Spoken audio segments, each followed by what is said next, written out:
Hello दोस्तों, आज की इस वीडियो में हम बात करने वाले हैं प्रोबायोटिक्स के बारे में। दोस्तों, प्रोबायोटिक्स जीवित जीवाणु होते हैं जो हमारे स्वास्थ्य के लिए अच्छे होते हैं।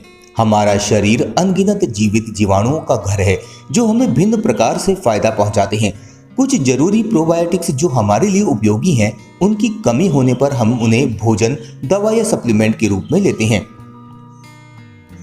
प्रोबायोटिक्स पेट के बैक्टीरिया का लाभकारी रूप है जो प्राकृतिक पाचक रस और एंजाइमों को प्रोत्साहित कर पाचन अंगों को ठीक तरह से काम करने में मदद करता है। इसके अलावा प्रोबायोटिक्स के सप्लीमेंट लेने के साथ आप इन लाइव जीवाणुओं को होस्ट करने के लिए प्रोबायोटिक खाद्य पदार्थ भी खा सकते हैं। हम सभी प्रोबायोटिक्स के स्वास्थ्य लाभों के बारे में तो जानते हैं, लेकिन इस बात की जानकारी का अभाव है कि स्वास्थ्य लाभों के लिए इनका इस्तेमाल कैसे किया जाए। लेकिन घबराएं नहीं, यहाँ ऐसे ही कुछ प्रोबायोटिक्स खाद्य पदार्थों के बारे में आपको जानकारी दी जाएगी। सबसे पहले जानते हैं प्रोबायोटिक्स क्या है।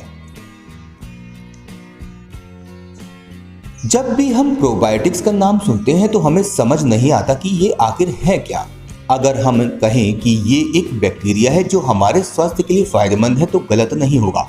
अक्सर लोगों को लगता है कि बैक्टीरिया हमारे स्वास्थ्य के लिए नुकसानदेह है, लेकिन कुछ प्रोबायोटिक्स जैसे अच्छे बैक्टीरिया भी होते हैं जो हमारी अच्छी सेहत के लिए जरूरी होते हैं। प्रोबायोटिक्स को अच्छे बैक्टीरिया के रूप में जाना जाता है। गट को स्वस्थ बनाए रखने में प्रोबायोटिक्स की महत्वपूर्ण भूमिका होती है। हमारे स्वास्थ्य के लिए अच्छे बैक्टीरिया को अच्छा जीवाणु भी कहा जाता है। प्रोबायोटिक्स पाचन संबंधी क्रियाओं के साथ ही इम्यून सिस्टम को मजबूत बनाए रखने में भी मदद करते हैं। मनुष्य में हजारों प्रकार के बैक्टीरिया पाए जाते हैं। आंत में पाए जाने वाले बैक्टीरिया की संरचना को माइक्रोबायोटा के नाम से भी जाना जाता है। आंत में कई प्रकार के बैक्टीरिया मौजूद होते हैं। इनका प्रकार हमारी जेनेटिक, कुछ दवाओं या सप्लीमेंट का सेवन, खान-पान, उम्र और भौगोलिक स्थिति पर भी निर्भर करता है। ये हमारी आंत में रहने वाले मित्र बैक्टीरिया हैं और हमारे स्वास्थ्य के लिए बेहद फायदेमंद हैं। ये बैक्टीरिया भोजन को पचाने, कोलेस्ट्रॉल के स्तर को घटाने, पोषक तत्वों को सोखने और रोग प्रतिरोधक ताकत को बढ़ाने में मददगार साबित होते हैं। प्रोबायोटिक्स को अच्छा बैक्टीरिया माना जाता है। अगर गलत खाने या एंटीबायोटिक के इस्तेमाल की वजह से शरीर में खराब बैक्टीरिया घुस जाते हैं तो संतुलन बिगड़ने से पूरा शरीर प्रभावित होता है। ऐसा कहा जाता है कि रोग प्रतिरोधक क्षमता आंतों में है। अगर आंत की हालत सही है तो हमारे शरीर को रोगों से लड़ने में आसानी होती है। अब जानते हैं प्रोबायोटिक्स के प्रकार। कई प्रकार के बैक्टीरिया को प्रोबायोटिक्स के रूप में वर्गीकृत किया जाता है। इन सभी के अलग अलग लाभ हैं, लेकिन अधिकांश दो समूहों में आते हैं।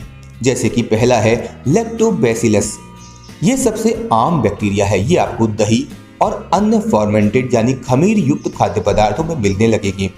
लैक्टोबैसिलस डायरिया से ग्रसित और उन लोगों की मदद करते हैं जो दूध में शक्कर, लैक्टोज को पचा नहीं सकते हैं।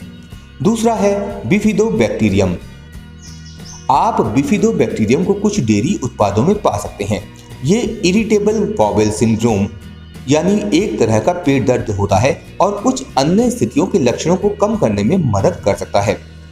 प्रोबायोटिक्स के खाद्य स्रोत क्या हैं? प्रोबायोटिक्स पेट के बैक्टीरिया का लाभकारी रूप है जो प्राकृतिक पाचक रस और एंजाइमों को प्रोत्साहित कर पाचक अंगों को ठीक तरह से काम करने में मदद करते हैं। इसके अलावा प्रोबायोटिक्स के सप्लीमेंट लेने के साथ आप इन लाइव जीवाणुओं को होस्ट करने के लिए प्रोबायोटिक खाद्य पदार्थ भी खा सकते हैं। प्रोबायोटिक के स्वास्थ्य लाभों के बारे में तो सभी लोग जानते हैं, लेकिन इस बात की जानकारी का अभाव है कि स्वास्थ्य लाभों के लिए इनका इस्तेमाल कैसे किया जाए।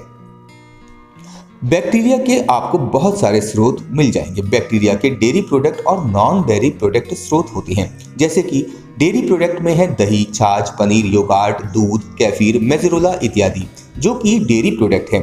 नॉन डेयरी प्रोडक्ट हैं जैसे कि ताज़ा खट्टा अचार, किमची, कोम्बुचा, फॉर्मेंटेड सोयाबीन से बना भोजन, खट्टी गोभी इत्यादि। ये सभी नॉन डेयरी प्रोडक्ट हैं।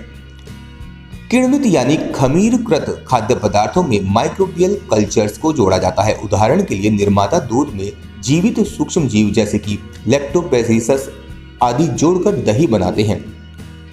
लेकिन सूक्ष्म जीव प्रोबायोटिक क्या लाभ प्रदान करते हैं, ये उनके प्रकार और मात्रा पर निर्भर करता है।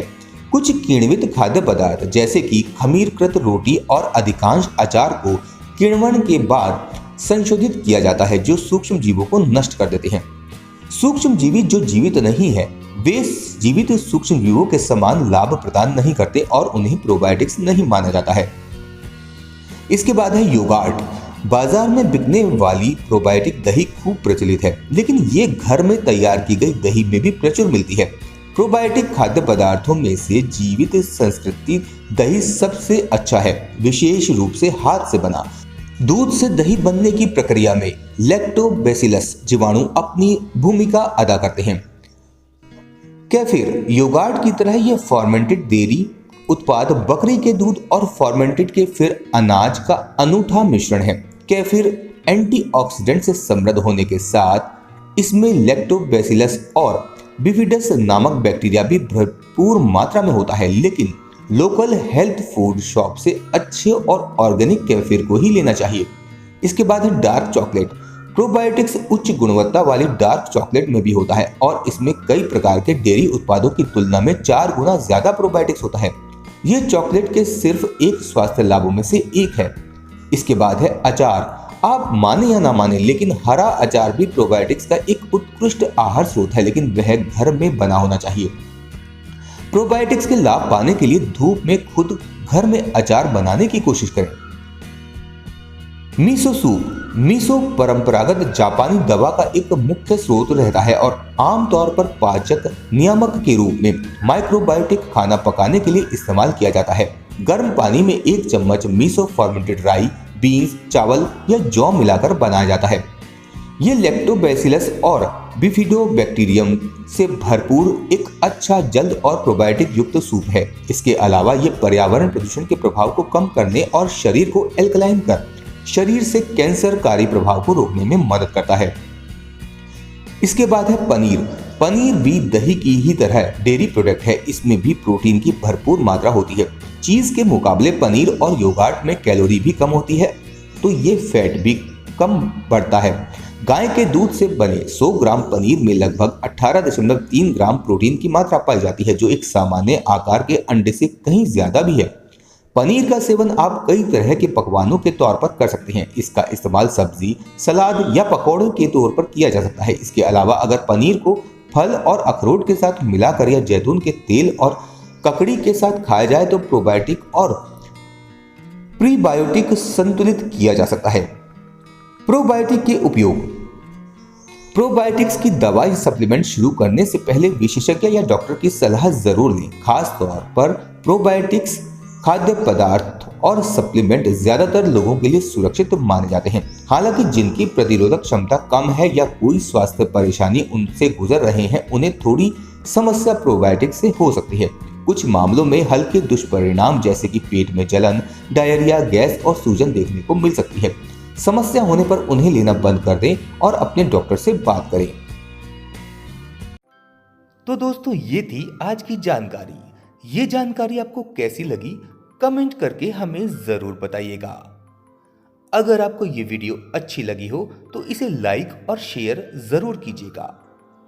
हमारे इस चैनल को सब्सक्राइब भी कीजिए ताकि आपको आने वाले नए वीडियोस के अपडेट्स मिलते रहें।